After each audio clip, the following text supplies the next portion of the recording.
Okay, meron tayong cute na example na i-simplify natin 1 over y plus 1 over x. Gagawin natin ito para sa mga viewer natin ng mga estudyante. So ganito lang yan siya kasimple. Cross multiply lang natin siya doon kasi unlike denominator siya. So we have x times 1 tapos ito plus y times 1.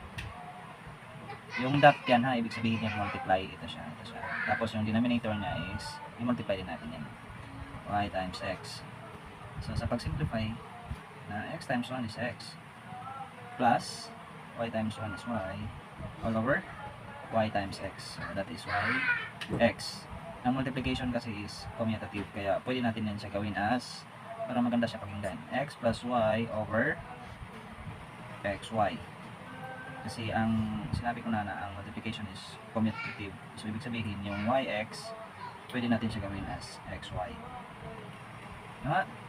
Tama. Thanks for watching.